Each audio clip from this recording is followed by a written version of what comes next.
I just have to say it out of formality. Are you ready for rapid fire? Oh, I've been waiting. It's very strange when you know you're going to be on the show and it like hits 6 o'clock.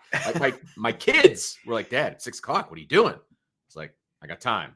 I got time today. Is this the first time you've done like the split show? Yes, and it's very weird.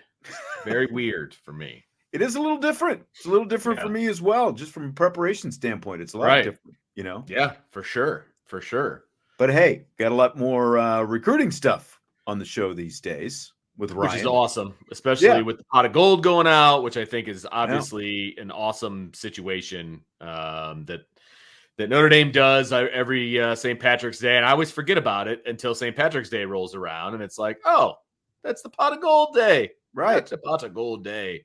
So, yeah, it's always super exciting to watch those roll in and, all that stuff. So, fun, very, very much fun. And it's always nice to see how Notre Dame kind of ups the game every year. And I kind of liked the Indiana Jones theme. I'm not going to lie. These kids probably have no idea who Indiana Jones is that are getting these offers.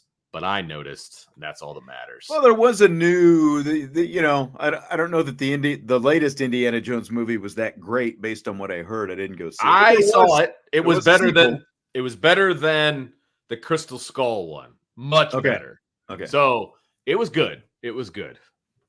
Okay. I enjoyed it. All right. Well, let's just talk some football. What do you think? Well, before we do, can we talk about our bracket challenge real quick? Let's do it. Remind people. Info. Yes. We are running an IB Nation Sports Talk bracket challenge. So if you want to be a part of it, all you got to do is go to ESPN, either log in or create a profile. Then go to the bracket challenge, and I think they call it tournament challenge. And you hit groups, and you type in IB Nation Sports Talk. You'll see our group come up, and then the password is Irish Breakdown. One word, 2 capital letters. Easy. And there's one for men, and there's one for women. We currently have 57 people on the men's side. Okay. And 10 on the women's side. All right. So need to step it up on the women's side. Men's side should be a lot of fun though. I told Jesse to get his brackets in, but he's doing birthday stuff today. So wow, still? Yeah, today is his birthday, but this is true. He got to stretch it for a few days because the fact that he came into town last weekend. So today is the actual birthday. This is true. Yeah, so he's not in there yet, and that means that we'll be up to 11. Which would be great. I feel like mine are a little chalky in both. I was a little disappointed when I sat back and looked at them. But for women, though, a lot of times that's kind of how it rolls. You know what I mean? Like it's very chalky. And I would say that I was talking to the women's basketball, or the girls basketball coach at Penn, and she's like, yeah, the chasm used to be a lot bigger between like the top teams and the bottom teams. Mm-hmm. He's like that. It's definitely closing, but you still see a lot of chalk, especially early on. Yeah. LSU was a 3 seed last year. They won the national championship. I believe that's true. They're the lowest seed ever to win a championship, or at least in recent years, they're the lowest seed too. So it still does tend to go a lot more chalky with the women. Although I do feel like I feel like it's very top heavy with South Carolina, obviously, and then you can probably I still put Iowa right after them, but I feel like there's a lot of parity. Otherwise, I think it's going to be a very competitive tournament. I think maybe it should be a lot of fun. Other than the very top, so yeah, it should be a lot of fun. But first prize for both the men's and women's bracket challenges, you get to spend a day cutting coupons with Vince D'Addario. So, oh, the fun we will have! Yes, yeah, that's right. We're going to get the store to pay us to take the food out. That's how we roll. That's right. That's exactly right. What about the Burger King coupon? Is it good? Is it bad? How long does it last? Hey, you want to know what we did between school and the show, Sean Stiers? Burger King? It's free. It's free cone day at Dairy Queen. There you go. That's the way to do it, especially when you got kids. I don't blame you. Walked up to the counter. 6 cones, please, because Dylan wasn't around. That's right. Today's the equinox, isn't it? First day of spring, officially. Yep. Jesse was telling me the same thing. He was going to stop by and get a free cone at DQ in Cleveland. So it was a heck of a line, but we muscled our way through it because we like free. Yep. All right, well, let's get into some rapid fire. Benjamin Okay. Morrison had 6 interceptions 2 years ago. Xavier Watts had 7 interceptions last season. Which of those two will have more interceptions this season, 2024? This is a really, really good question. And I think at the end of the day, if we're going into, the 25 NFL draft, I think, Benjamin Morrison, I think is gonna be drafted higher. I think he's the better overall player, even though Xavier Watts was the defensive player of the year, right? But I still think it's harder to throw away from a safety than it is a corner. Tend to agree. And so I'm going to go with Xavier Watts. I think he has, last year was obviously his coming out party, playing safety and doing everything that he was doing. He has got this thing down to a science. He's going to be all over the field. I think he's going to be able to make some decisions that they're not going to want to make. And so he might dupe some people into it. It's It's easier to go away from a corner. And I think a lot of teams are going to try to fire at the first-year starter, whether it's, Christian Gray, Jaden Mickey, whoever's on the other side. It's going to be easier to go that way. But then Xavier Watts is going to be right there, man. So I'm excited about it. I'm very excited about both of them because I think they can shut down half the field, frankly, and force teams to go the other way. Yeah. No, and you're exactly right. A couple times Xavier Watts was right place, right time, but that happens for safeties. If you're playing where you're supposed to be and you're just in position, making your reads properly, you're going to find yourself in the right place. I've said before, used to say it, back in the coaching days, preparation breeds luck, basically. Like people want to talk about, oh, you got lucky or he got lucky or whatever. Well, if you're prepared, more times than not, the luck is going to break your way just based on the fact that you know what's going to happen inside and out. I do find it interesting that in both of these cases, 2 years ago for Morrison and last year for Watts, the interceptions really came in bunches for both. Yeah. Like they were clustered. For 5 of the 6 that Morrison had in his big interception season in 2022 came in a stretch of 3 games with, 3 against Boston College, 2 against Clemson, and then 6 of Watts' 7 interceptions came in a 5-game stretch last year, So like, again, they came in bunches, but I completely agree with your line of thinking. It is much easier to avoid a cornerback than it is a safety. And when you got a safety who became the ball hawk that Xavier Watts was last year, I think he becomes more difficult to defend as well, especially when you are going to have at least one great corner out there on the field and you've got, budding greatness on the other side, depending on how those guys play, Gray and Mickey. Sure. Well, and a lot of people are saying, Christian Gray is going to end up with more than both of them, which is a definite possibility because he's going to be tested if he ends up being the starter. I mean, both guys are going to play, obviously, between him and Jaden Mickey, but, he's going to get tested because he's the unknown. And I have a feeling he is going to be known sooner than later, but they got to throw the ball somewhere. So, either way, they're going to throw it underneath. And, look, it's going to be a no-fly zone no matter where they throw the ball in the secondary. But it's going to be fun to watch. I think there's going to be a lot of picks going on. Yes. Got a couple questions popping up about the brackets. We'll address that once we get through Of course we do. rapid fire. How about that? All right. We'll circle back and we'll address all the different bracket questions at the end. So, some big news out of Clemson and the ACC today. Yeah. Clemson has filed a lawsuit against the ACC over the conference's media rights, their grant of rights, saying the withdrawal penalty that the ACC has in place, where you have to pay all this money, not just for breaking the contract, but for remaining years that are left on the contract, quote, will have a, quote, chilling effect on Clemson's ability to explore and pursue an exit from the ACC, end quote. So among the things Clemson wants the court to rule in its favor, that the ACC does not own the broadcasting rights to its games after it leaves the league, and that Clemson should not be required to pay the exit fee. Now, they also kind of included some stuff about Notre Dame in there as well, which I'll get to here. Did they really? In a second. I'll see if I can find that here real quickly. But what do you think of of this lawsuit, Vince? Just this whole thing.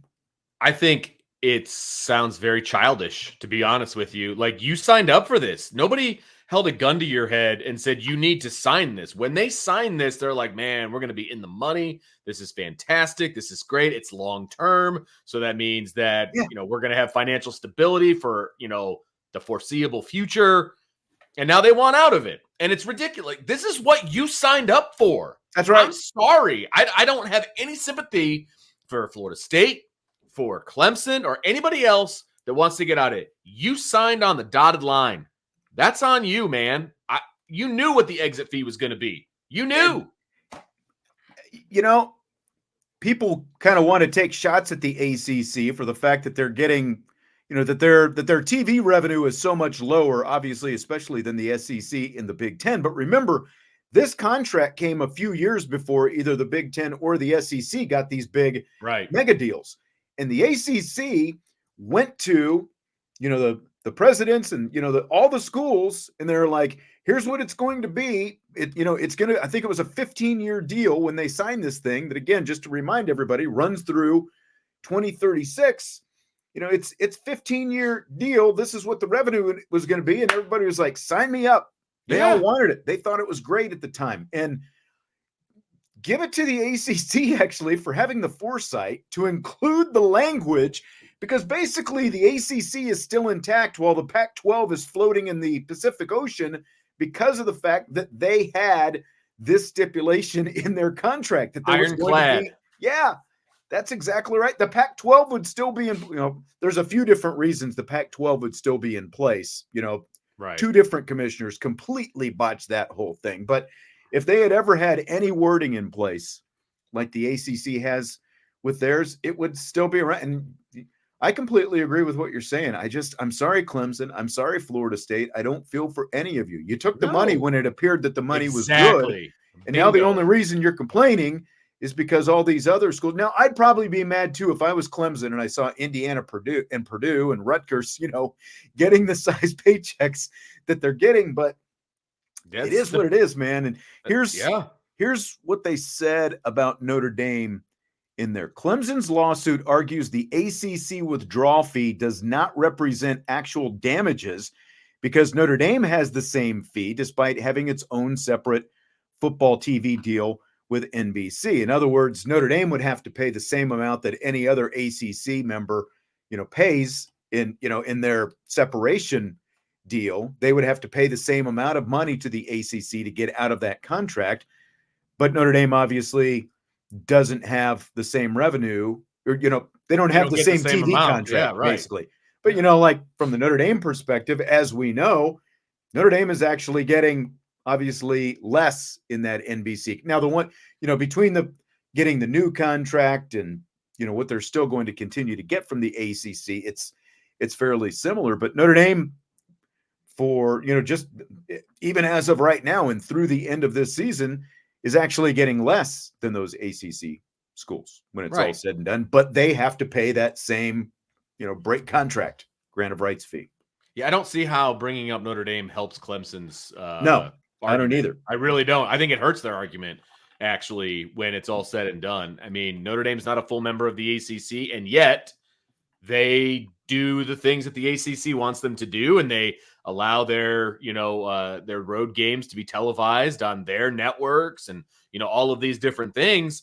And they agreed to have to pay this hefty amount to get out of it. Right. Like, I don't think it's making the argument they think it's making. I don't either. I don't either. And, like you said, they sound like children. To me, it's like, you remember Demi Moore's character in A Few Good Men when they're in court and it's like, I object. No, I really object. I strenuously object. It's like you can call it what you want and you can change the wording, but it just doesn't matter. I don't know. We'll see if a court agrees with them on any of this, but it just seems like, as we've said before, for probably the last year now at this point, Vince, if there was any way these ACC schools could get out of this contract, I think they would already be out of it and in another conference. 100%.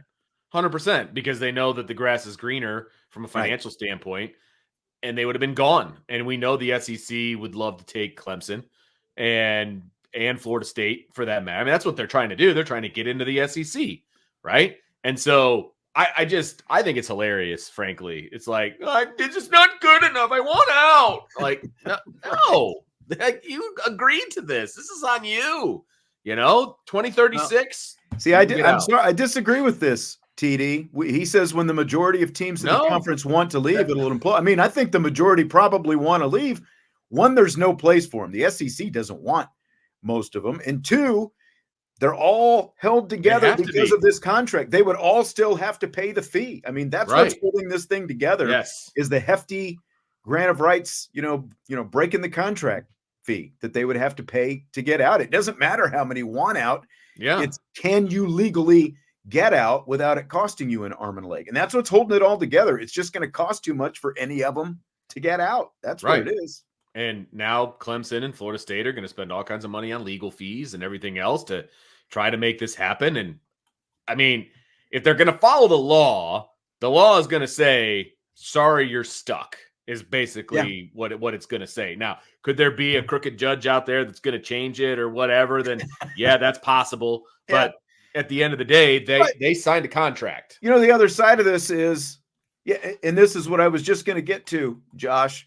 He said, I heard the SEC doesn't really want FSU. And I don't think there's that much desire for Clemson either, because neither one of them, Florida State is a little bit more of a, long-term, brand name, I guess, in college football, even though they've obviously had, this recent stretch where they were not very good. They just came where Clemson has been better lately, but neither one of them is in a big media market. And the SEC already has, the University of Florida in Florida. So they've got Florida for basically the Florida media markets. The ACC has Miami, I guess you can't really use that as an example, but my point is the SEC doesn't need Clemson even, other than for, sort of for what they are right now. Who's to say that they're not just a flash in the pan? What big, in a macro sense, what does Clemson give the SEC 10 years from now when Dabo Swinney potentially is gone? And I mean, with every season, Dabo Swinney, I think, is starting to creep, closer. I don't want to say hot seat just yet, but he's creeping closer to a place where he's in a prove it stage again, because of the philosophy he's taken with the transfer portal and everything else. So I guess my point is Clemson is not a big enough brand. They don't give good, they're not incentive enough from a media market standpoint. Like what purpose does either one of those really serve the SEC? And really what purpose? I guess maybe you could argue the Big Ten just because it helps, it would help the Big Ten's footprint. But at what point, I don't know. We're all creeping. It's all creeping towards a place that I don't think we really want. But my point is, I don't see either one of them being as desirable as I think they are. Right. Well, and this is a question that I wanted to bring out. Rabid Nile Chihuahua, great name, by the way. If they all decided to leave, who's left to pay the fee to? Isn't the ACC made up of those colleges, or it's something layered on top of the colleges? The problem was if they just all decided that we're not going to be in the ACC anymore. Well, they couldn't play on TV anymore. Right. And because that's part of the deal too. You can't you can't go get your own, like if they were to leave and join another conference, whatever TV revenue they were getting, if they just decided they were going to do it, would go to the ACC. So whether there are schools, remaining in the ACC, just like right now, the Pac-12 remains an entity, even though there are just 2 teams. There's a new commissioner of the Pac-12, even though there are far from 12 teams out there. The ACC remains an entity, and they have signed contracts with all of these other entities that are in their little fiefdom known as the ACC. So if they leave, even though they might technically not be in the ACC, they still owe the ACC money in accordance with the contracts that they have at the conference. Right. So they can't just say, "Oh, we're not in the ACC anymore." Right. It wouldn't work. Like you wouldn't be able to take in money from another conference. Right. And so, and I think that's, again, that's part of it as well. say Clemson would just say, well, forget it. We're going to go join the SEC. And that's assuming, again, that the SEC would want Clemson. So now the SEC, so now Clemson is in the SEC. They're not, according to that contract, they're not allowed to, basically take money from the SEC, and they can't be on TV until after 2036, according to the contract, if they break the contract. Yeah. I mean, it is what it is. That's why contracts were made. And if you don't want to be subject to a contract, then don't sign it. Right. That's and for that matter, because of the fact that the ACC has the TV contract with ESPN and everything, there are other layers there, just in terms of, would ESPN even be, allowed to televise any games that involve Clemson because of the fact that you had those contracts in place. There's, again, that's for all the lawyers and everything to settle out, to figure out. But I just have to believe that if it were possible for any of these ACC schools to leave, they already would have left. Yes. That's because we're what? Are we going on 3 years since USC and UCLA, or is it just 2 years? Gosh, I think it's 2. Summer. I think it's 2. It all blends together. So yeah, I think it's 2 years. It's 3 years since Texas and Oklahoma that we're coming up on 2 years since USC and UCLA. They obviously all jumped quickly, but again, their conferences didn't have, there were grant of rights contracts, but they weren't, the same as what the ACC has. I think mostly because of the length of the ACC's contract. Like Texas and Oklahoma, I believe, had to pay a little money to get out earlier than they would have, but it was nowhere near like the, $130 some million that it would cost an ACC school to get out at this point, because it's X amount for each year remaining on the contract. Right. Yeah. So then the number goes down the closer you get to it. Right. But they're just so far away from the end that the number's astronomical. Which was what makes it prohibitive. Yeah, that's exactly right. And what makes the ACC genius, frankly. Whoever wrote the contract, was really smart about it. I'll just say that. These people are tied to this thing. Well, and remember, again, even if the SEC and the Big Ten wanted either one of these schools, remember when the whole thing with Oregon and Washington and was the Big Ten going to let them in?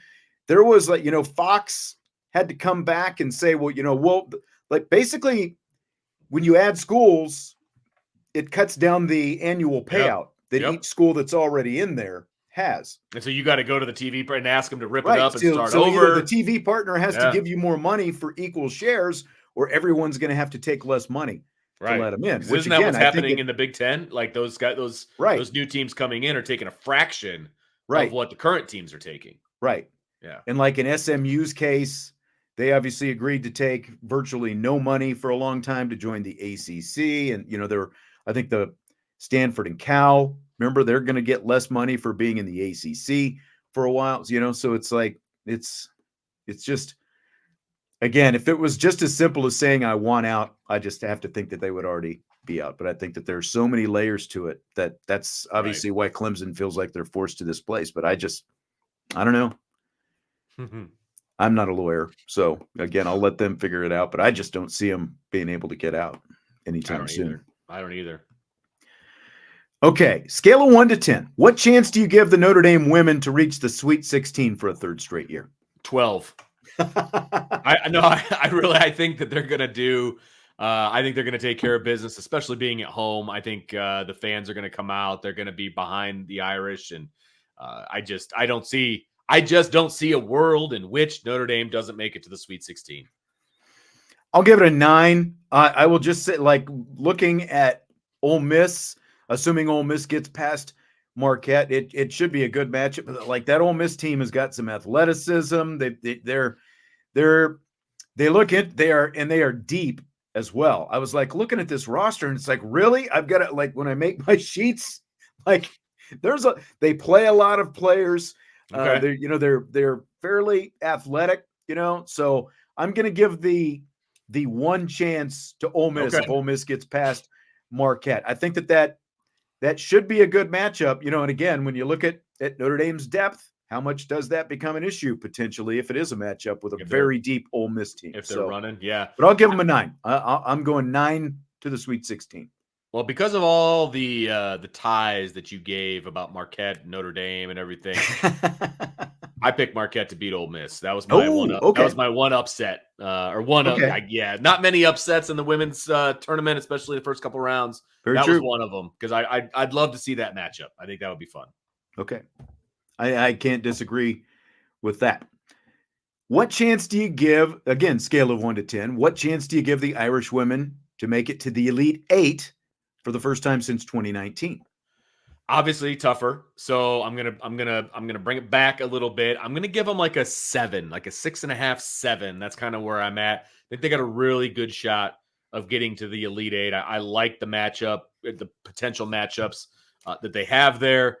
And so I think that they're going to make it to the Elite Eight. So I give them a better than average number, 6.5, 7. John is like through the roof on all of this. John's like very confident. Yep, he's going 10 to the Elite Eight. TD4ND says 7. Michael Johnson says 7. I'm going 8 to the Elite Eight. Again, now assuming the matchup is Oregon State, just looking ahead at them a little bit, like they don't have near the depth. It looks like they've got a really good post player. And other than that, kind of they're a little bit of the unknown, just like the Pac-12 always is. A little bit of the unknown. I was a little surprised that Oregon State kind of snuck in there with that number 3 seed, but feel really good about a potential Notre Dame matchup with the Beavers, though. So I like it. I give it an 8. Their chances to get to the Elite Eight. Okay. So now, if they get to the Elite Eight, scale of 1 to 10, what chance do you give them to make it to the Final Four? This is obviously where it takes a little bit of a hit. I am not saying it's impossible because now you're playing South Carolina potentially, assuming they're not knocked off. So that would be a 0 if I was giving them no chance at all. So I'm going to give them a 3. Okay. I'm saying there's a chance. I think they could do it, and it wouldn't be a complete shocker if they did it. So I'm giving them a 3, trying to be realistic here. So South Carolina is so good. If South Carolina gets bumped off, I bump it up to like a 7 because I think Notre Dame has the ability to beat just about anybody in the country with the way they're playing right now. South Carolina is just a different beast. So if it's South Carolina, I give them a 3. If it's anybody else, I bump it up to like a 6 or 7. Yeah, and I'm going 5. I'll give them 50-50. Nice. I love it, man. I'm usually the homer. I love it. It's South Carolina is a better 3-point shooting team this year than they were last year. And you add that with Cardoso, their big center in there, she is so physical. And that really is the difference. The fact that they're able to play inside out the way they are this year. And I think that's, but I also look at the fact this would be a rematch. Obviously they opened the season against each other. So Notre Dame at least has some familiarity with it. It would go the other way for South Carolina. The numbers thing could come into play.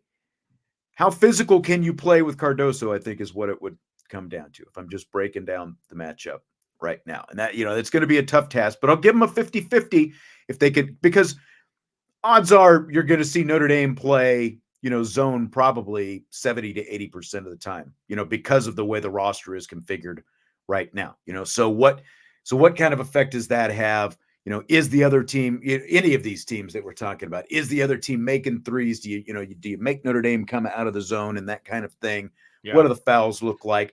But then the other thing is if Notre Dame defends and gets that transition game going, that's when they get a little bit scary, and that's how they were able to have some success at the ACC tournament. So I'll give them 50-50 chance, puncher's chance. I like it, man. Against South Carolina if they get to the Elite Eight. Hey, I'll be rooting hard. There's no doubt about that. I mean, I would love to see Notre Dame return, to the Final Four, and I know our buddy Jesse would love for them to return to the Final Four because it's in Cleveland, in his backyard, baby. I mean, he can dust off that press pass and go check out the Final Four. That's right. That's exactly right. Yes. All right, so back over in the men's tournament, fill in the blank. After UConn, San Diego State, and Florida Atlantic all made the men's Final Four last year, it's blank. They are all in the same region this year. I mean, it is, I guess, a luck of the draw, I guess is the best way to put it, or unluck of the draw, depending on how you want to look at it. It's just kind of the way it works out. I wouldn't say that they did that on purpose. I think, each year is unique to itself, but it's still very interesting that they're all in the same, region. And you might have UConn and Florida Atlantic playing in the second round, That's a good point. So it's crazy the way it worked out.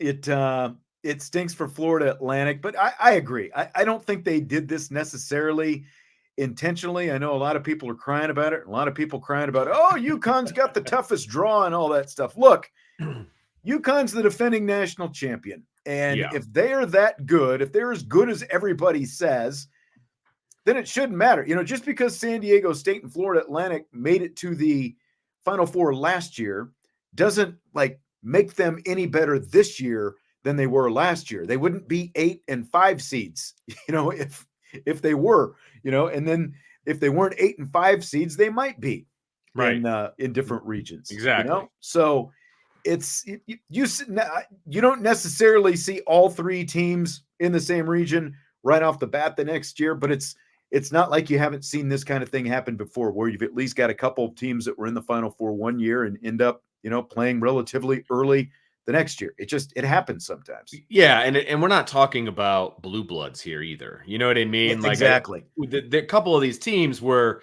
upstarts and Cinderellas, or whatever term you want to use, right? And so it's not like Kansas and UConn, for example. You know what I mean? Right. And they were in the Final Four. Now they're in the same region or whatever. I think it's because you had the upsets and the craziness of the tournament, the way it went down last year. I mean, you could have just shaken up a lot of those teams and then just Yahtzeed them into a region. You know what I mean? So it's like, I just think it's a very large coincidence.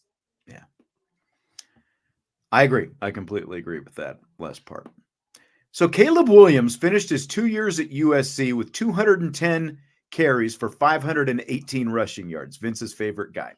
If you take away the 63 times he was sacked in the 2 years at USC, he would have 147 carries for 997 yards and a 6.8 yards per carry average. Now, I'll see if I can find who tweeted this stuff out. But do you buy or sell, when you look at that, do you buy or sell doing away with sacks counting against a quarterback's rushing totals in college? It's a huge buy. This is long overdue. To me, honestly, it's akin to the NCAA finally counting sack numbers. You know what I mean? Right. What are we waiting for? Okay. This is stupid.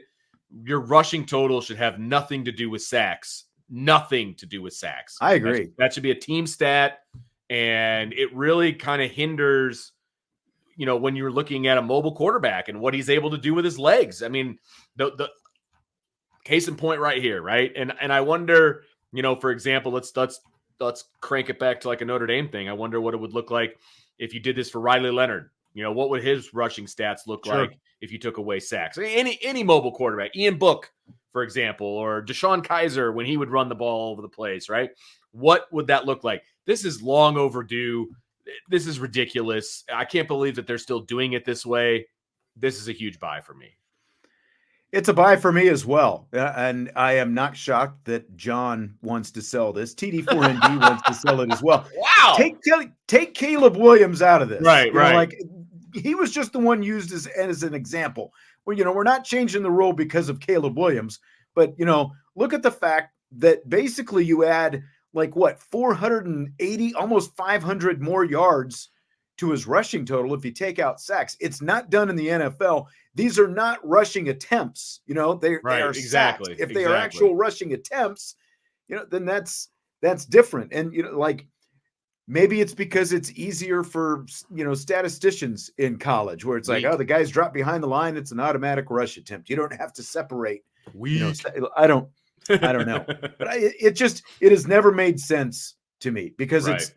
it was not the intent of the quarterback for that to be a rushing attempt. He was dropping back to pass, and the defense sacked him. It should not count against his rushing totals, and I think it would give everyone a much more clear picture. And not only that, like it's gonna boost the team's rushing totals at the end of the season as well. It's gonna look a lot different. That's true. If you take the adjustment for sacks out of there. So I buy it as well. I think it's ridiculous that they've continued to keep this. I have no idea why they've actually kept this.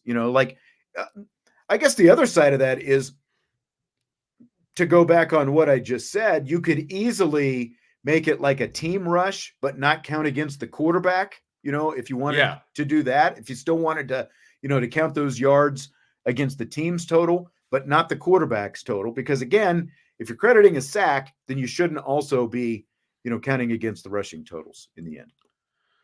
Agreed. I mean, I absolutely agree. Father David, has got to throw in his 2 cents here, and I love it. I think this is a great clarifier. He says, "What would you do if the quarterback is scrambling around and gets sacked?" Well, I think that's a sack, so that would not count against his rushing totals because it's meant to be. If it's meant to be a pass, right, and you get sacked, then it doesn't count against you. Now, if it's meant to be a pass and you scramble and you gain yards, then obviously you can gain those yards. Like in the NFL, once the quarterback commits toward running forward, as soon as he takes a step, like his intent is running forward. Again, you're putting some sort of onus, and responsibility on the statisticians or whatever but look, coaches go back and change stats after the games all the time. But I agree. Basically it's as simple as if a sack is credited, then it doesn't count. But if it's not credited as a sack, then it's different. And then it counts as as an official rushing attempt. And again, the NFL does this, guys. Like, this is not some foreign concept. Right. This is how the NFL operates. And so if the NFL can do it, then the NCAA should be able to figure it out too. Michael says, if sacks are counting as a rush, then pass interference yards should count against passing yards. I'm double whammy. Yeah. That's fine. I get it. Yeah. That's it. Oh, okay. That's all we got. That's all we've got for tonight. That's right. Hey, that's okay. Got a little corned beef and cabbage going on upstairs. Oh, nice. Today. A little late St. Patrick's Day meal. I'm just not sure how I feel. I've always avoided it, but now it's been made by my wife, so I will be eating it. We're gonna see. The verdict is out. We're gonna have to see.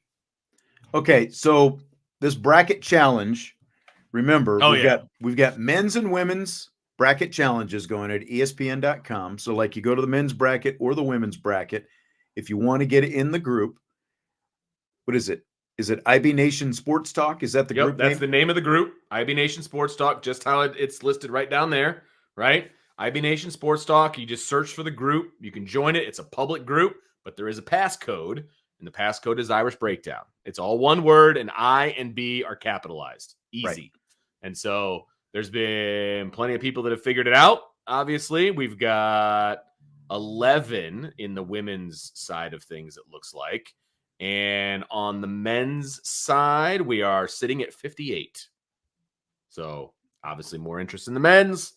Not surprising, but just more of a chance for me to win the women's one. So that's where we're at. So join both. It'll be fun. Yep.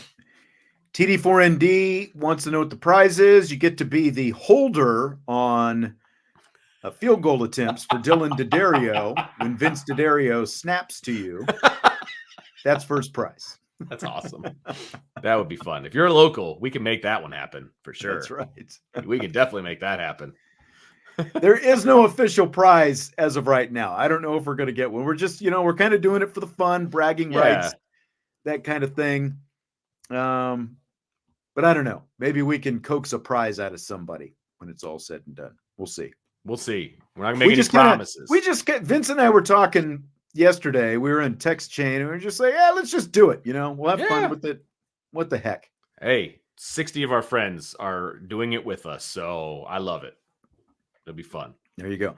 As I predicted, though, There's always more interest in the men's bracket than there is the women. Like I said, like the women's game is gaining more, like star players. I think that there's a lot of actual TV interest in certain players in certain games. Sure. But the men, like the bracket is always the thing. Everyone wants to fill out the men's bracket. That's the biggest draw, I think, for the interest in the men's tournament.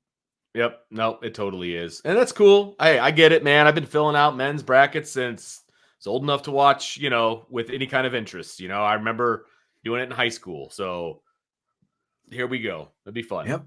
We've got a couple different things going on over the next couple of days. We've got a Notre Dame practice to go to tomorrow. We'll get to talk to the two line coaches and a handful of players afterwards. So we'll kind of have some thoughts from practice and a mailbag tomorrow night as well. So practice resumes tomorrow. That's right. Spring practice is back. And then we got pro day on Thursday. See how the 40 times look. You're going to be Mr. Busy. What else is new? You're not wrong. And then we got basketball this weekend. Yes. Looking forward to it. It's March, baby. It's already March 19th. That's the thing. March is almost over. I know. Isn't that nuts? A week from now, March is practically over. It's going to be great because that means spring break for Vince. Fired up, baby. Good luck. All right. That's going to do it for tonight. Thanks to Ryan earlier tonight. Thanks to Vince as well. I'm Sean. Hit the like button before you leave, please. And, of course, subscribe, rate, and review. And we'll talk to you tomorrow on IB Nation Sports Talk.